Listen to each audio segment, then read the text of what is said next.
अरे त झाझरी मड़ौआ जन संतो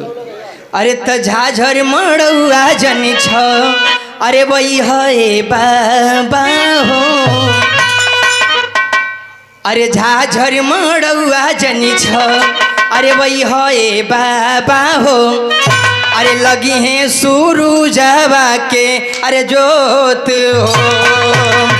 अरे झाझर मड़ौआ जन छ वही है बाबा हो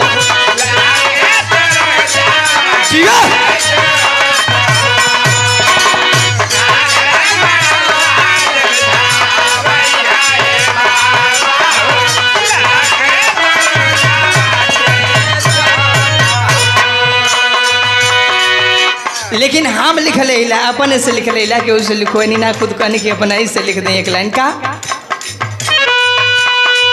अरे बिरहा के ताज हो गुरु अरे बिरहा के ताज बेचन अरे गुरु राज भर जी हो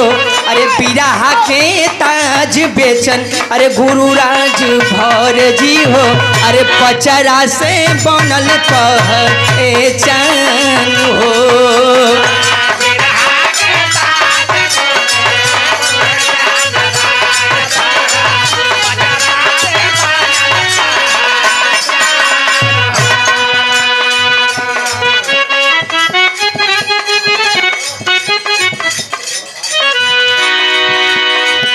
अरे बिरहा के ताज बेचन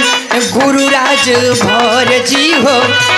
हमारे गुरु जी बिरहा का ताज लहला आज भी उनको सबकर पचरा देवी गीत सबकर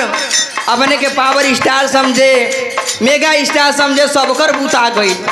लेकिन अगर सुबेरे सुबेरे कौनो भी मंदिर पर अगर गुरु जी को पचरा बच जला तो आज भी लगेला कि वो आवाज़ जिंदा है आ जिंदा बातें इतना सुहावन लगेला कि अगर वो महीन अगर आदमी घाम भी भइल बा अगर वो मैं सुतल जाए तो पचरा सुन के सुत सकेला अरे बिरहा के ताज बेचन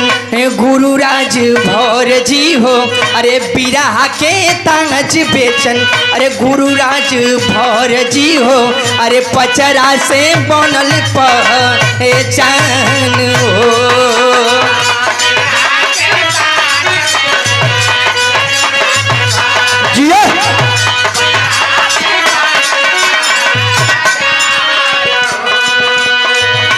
गायकी से बनल बा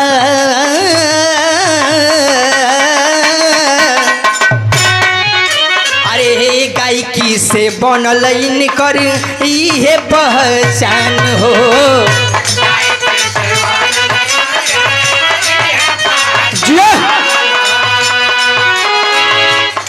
गायकी से अपन गुरुजी पहचान बनौलो वो समय लोग जात बिरादी ना लिखल अरे जाति नहीं देखल लोग आज जाति देखल जात बा कि नहीं चमार हो तो चमारे घर गाँव में गई हम ऐसा हो गया हमें संगे कुछ बोले तब हम बताओ थिला बड़ा मुश्किल से हम छूटनी हम जाति नहीं देखल लोग जाति नहीं देखल लोग दिहल सम्मान हो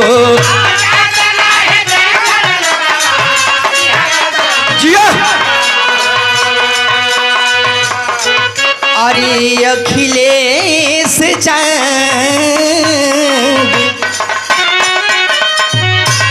अरे तो अखिलेश चांद गावे अरे उनकर कीर्तिया हो